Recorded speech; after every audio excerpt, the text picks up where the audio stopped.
हाय, मैं हूं संदीप और आज के इस ब्लॉग में हम बात करेंगे जब शुभम मुझे और मुंबई को छोड़कर वापस बनारस हमेशा रहने के लिए चला गया। उसके बाद मेरी स्थिति क्या थी, मेरे मन में क्या चल रहा था, इसके विषय में हम बात करेंगे। जैसा कि मैंने आप सबको पिछले ब्लॉग में बताया हुआ था कि मेरे पास एक 6 लाख रुपए का काम आया हुआ था। शुभम के चले जाने के बाद उस काम को करने के लिए मैं अकेला रह गया था। मेरे ऑफिस में 2 और लड़के काम करते थे, लेकिन वो छुट्टी लेकर 10-20 दिनों के लिए घर गए हुए थे, इसलिए उस काम को करने के लिए मैं अकेला पड़ गया था। शुभम के वापस घर चले जाने के बाद मैं मुंबई में एकदम अकेला पड़ गया था। मेरा मन किसी काम में नहीं लग रहा था। उस टाइम मुंबई, ऑफिस, काम, ये सब मुझे खाने को दौड़ता था।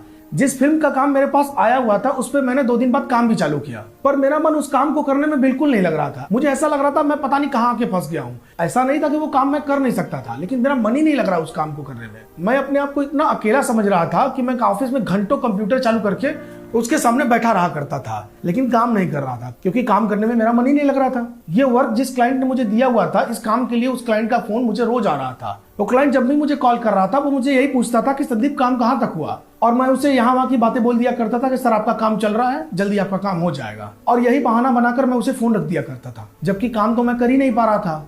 1 दिन बीता, 2 दिन बीता, 3 दिन बीता। उन दोनों लड़कों को भी मैंने कॉल किया कि भाई जल्दी आ जाओ, शुभम घर चला गया है हमेशा के लिए और एक काम मेरे पास आया है, तुम लोग आ जाते तो यार मन भी लगता मेरा और काम भी हो जाता। उन दोनों लड़कों ने मुझसे कहा कि सर अभी हम नहीं आ पाएंगे, हमारे घर पे कुछ काम है, इसलिए हमें थोड़ा टाइम लगेगा। तो मैंने उनसे कहा ठीक है भाई, जैसा तुम ठीक समझो वैसा करो। फिर उसके बाद मैंने उस क्लाइंट को कॉल किया, उसको मैंने अपने मन की सारी दुविधाएं बताई। मैंने उसको बताया कि सर मैं इस काम को अभी नहीं कर पाऊंगा, अगर आपके पास थोड़ा और टाइम हो तो मैं इस काम को कर दूंगा, लेकिन अभी के लिए ये काम मैं नहीं कर पाऊंगा। मैं आपको आपका एडवांस वापस कर देता हूं, और जो मैंने आपका टाइम वेस्ट किया है उसके लिए मैं क्षमा चाहता हूं, मुझे माफ कीजिएगा। तो सर ने कहा ठीक है संदीप, जब ऐसी बात है तो चलो ठीक है। तो इस तरीके से वो 6 लाख रुपए का काम मेरे हाथ से चला गया और वो क्लाइंट आज तक मुझे दोबारा कांटेक्ट नहीं किया। इसके बाद 10 दिनों के लिए मैं भी अपने मन को ठीक करने के लिए बनारस चला गया। घर से मुंबई वापस लौटने के बाद फिर से मैंने अपने काम में मन लगाया और काम करना स्टार्ट किया। कुछ दिनों बाद वो दोनों लड़के भी वापस आ गए और हम तीनों मिलकर काम किया करते थे।